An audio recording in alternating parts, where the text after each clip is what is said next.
Dans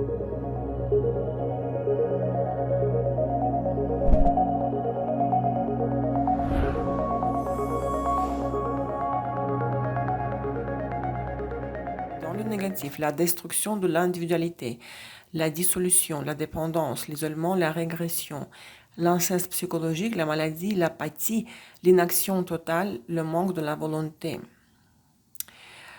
Quand on parle de la dissolution de l'ego, nous parlons de la dépendance à la drogue, au jeu. Cela peut être aussi des relations névrotiques, l'isolement physique ou psychique, ou dû à la santé, à l'état de la santé, la dépression. On aborde ici, chez le pendu, le thème de la trahison, non pas comme une trahison extérieure, ou dans le sens banal du terme, hein, mais comme une trahison de soi-même, de ses véritables désirs, intentions, de son être profond. Cette carte est bien liée à la trahison, hein, mais pas dans le sens littéral du terme, ce qui est très important. Donc, l'arcane associé au Judas, au 13e apôtre, classiquement, on perçoit Judas comme un traître. C'est à cause de lui que Christ a été crucifié. Et c'est à cause de lui que l'histoire qui a lieu, hein, elle est telle que nous la connaissons, en fait. La conséquence de la trahison du Judas, du Christ par Judas, était la crucifixion, donc l'arrestation, la captivité et la crucifixion de Jésus par les Romains et sa mort. Judas est perçu totalement négativement, comme un personnage totalement négatif. Cependant, il existe un autre point de vue. Posez-vous la question, aurait-il pu se passer ce qui s'est produit dans le mythe biblique si Judas n'avait pas trahi, si Judas n'avait pas agi ainsi? Il n'aurait pas eu de crucifixion de Jésus, il n'aurait pas eu de résurrection, il n'aurait pas eu de religion chrétienne. Selon l'évangile gnostique, Judas était le disciple le plus fidèle de Jésus. Mais bon, tout cela, ce ne sont que des spéculations et hypothèses. Revenons à nos moutons, à notre pendu. Notre attention se concentre sur le thème de la trahison, mais j'attire votre attention en fait que la première forme,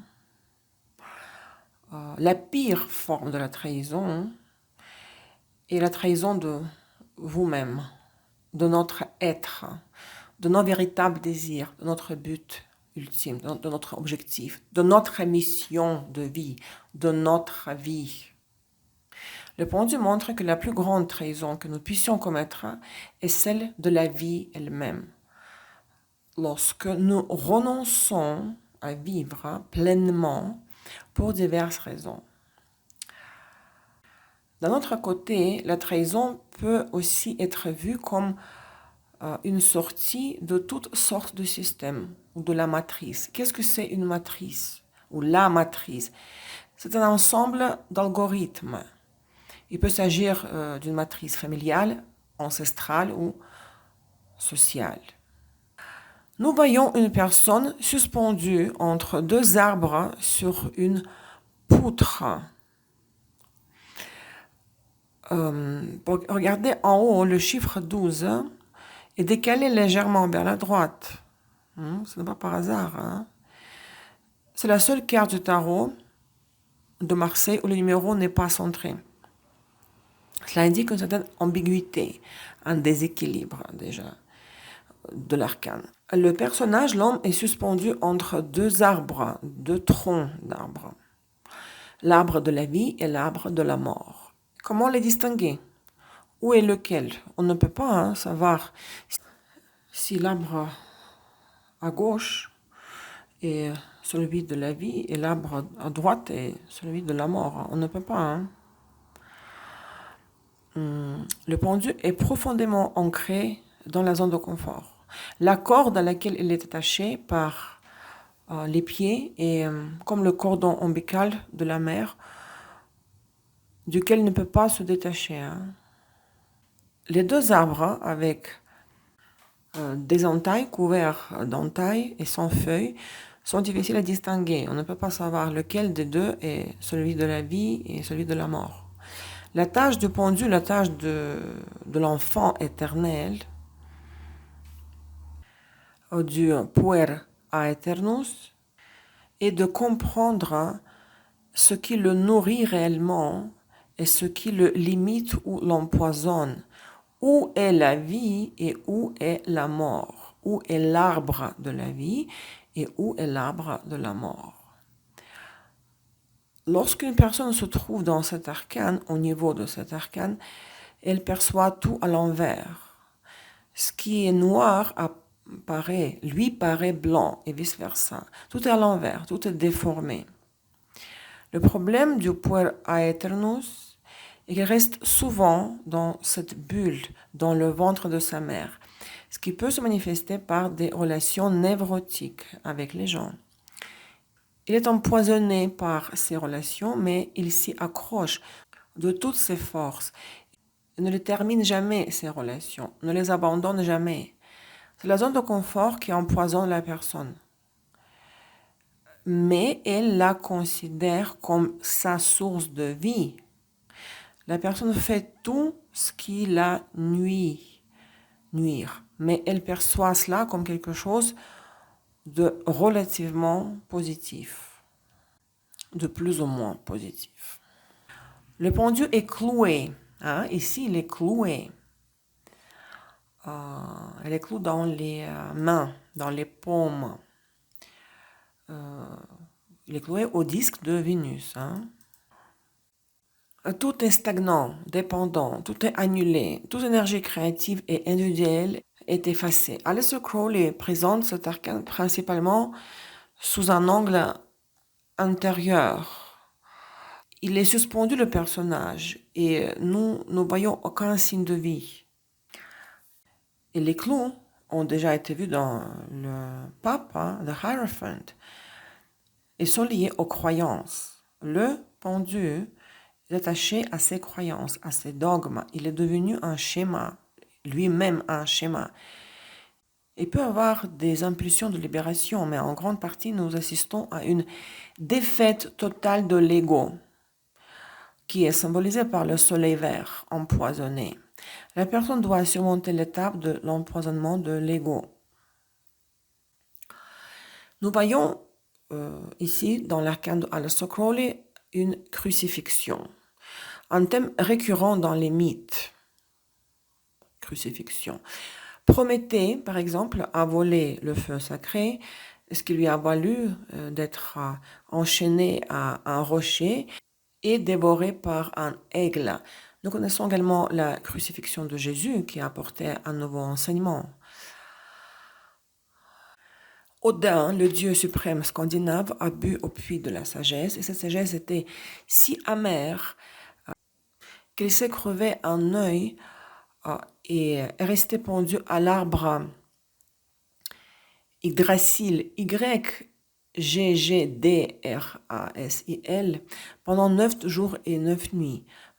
Et en fait, cette histoire est l'origine de l'apparition, de l'émergence des runes. Hein. On retrouve ici le même récit. Quelqu'un vole quelque chose.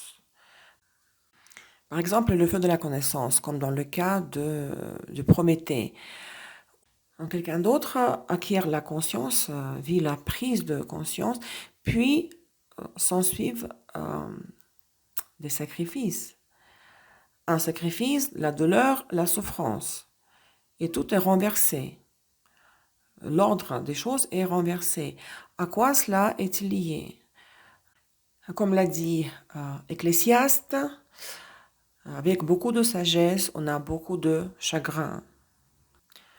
D'où vient le feu de Prométhée? D'où provient la sagesse du puits?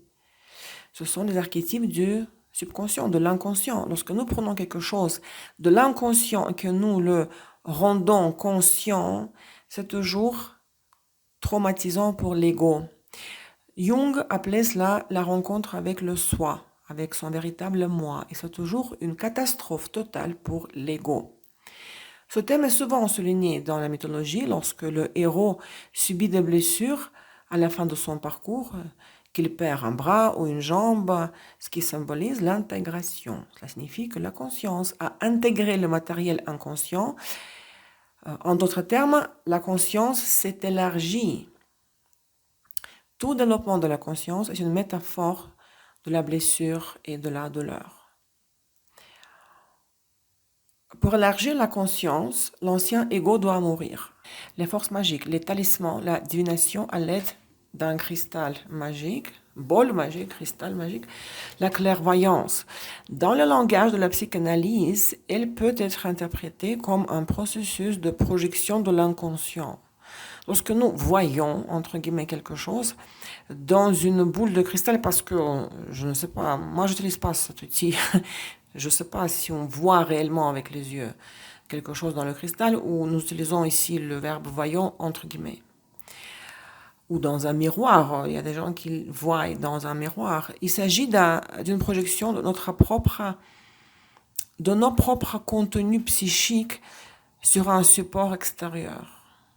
En entrant dans une sorte de transe, nous commençons à écarter les filtres de la conscience et à projeter des images de l'inconscient sur ces surfaces. Ces visions peuvent être le reflet de désirs, de peurs ou de symboles enfouis dans notre psyché qui prennent forme dans le cadre du rituel divinatoire.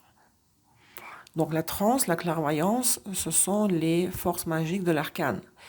Le pendu est lié à toutes les formes de transe, la méditation, la transe de prière, des techniques divinatoires où nous déconnectons la conscience. Les armes magiques, la coupe et la croix de souffrance, le vin, ce sont les symboles très profonds. Hein. Le symbole, la coupe, la suite des coupes, nous la verrons dans les arcanes mineurs.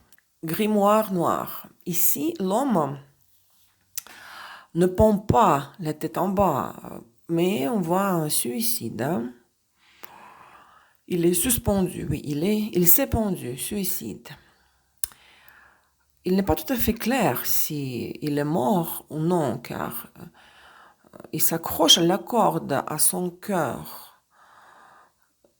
Il s'étouffe dans ce nœud. Il est étranglé par cette boucle ou dans cette boucle.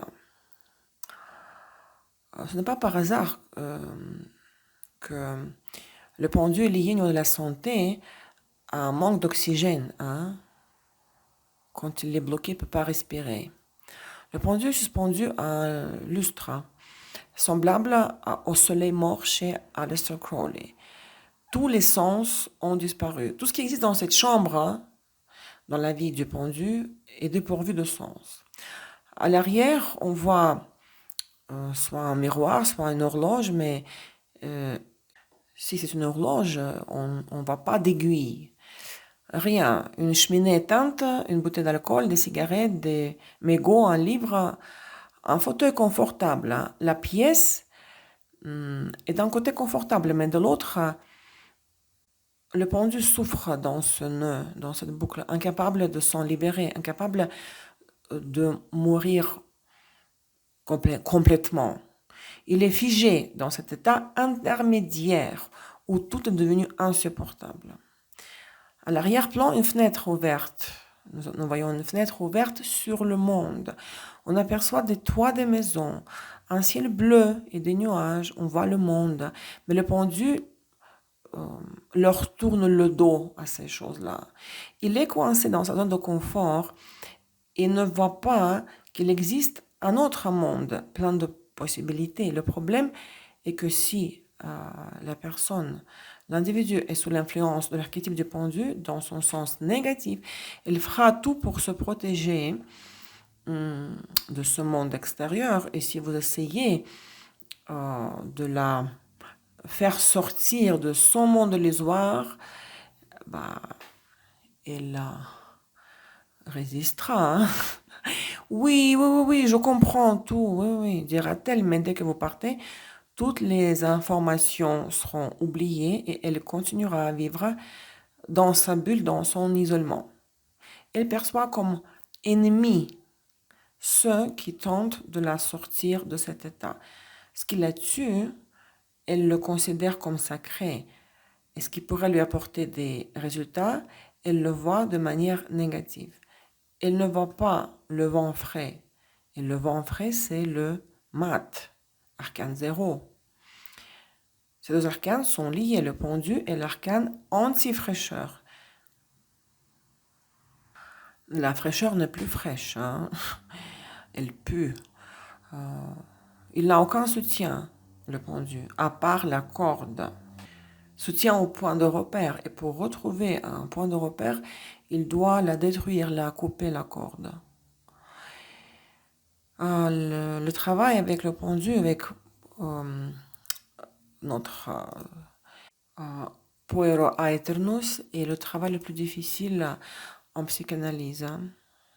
Les affaires, travail, argent. Dans le positif, le repos, le répit, la retraite des affaires. Pas de participation à un projet ou à un travail. L'envie de changer de métier ou de domaine d'activité. Mais aussi l'envie de rester suspendu, ce qui mènera nulle part, à rien. Il y a de forts talents chez la personne, mais elle ne sait pas comment les appliquer en pratique et obtenir un résultat spécifique. L'idée sur ces talents est abstraite, floue. Souvent, la personne ne veut pas travailler sur ce talent. En fait, pour vous dire la vérité, c'est un arcane de la paresse et des justifications en tout genre. Pourquoi je ne peux pas faire ceci ou cela? Si l'ermite représente un certain détachement aussi, ici, il s'agit d'un abandon total des affaires. Dans le négatif, la stagnation, le licenciement, la faillite, les pertes, la faillite lente et progressive. Les dossiers et les processus sont suspendus. Des affaires et projets au point mort, ne menant nulle part. Tout s'effondre, se dissout lentement. La personne se sent victime, se trouve dans une impasse et dans le désespoir, la souffrance, l'insupportabilité, tout est ennuyeux jusqu'à la nausée. Plus d'émotions et d'hystérie que d'actions réelles.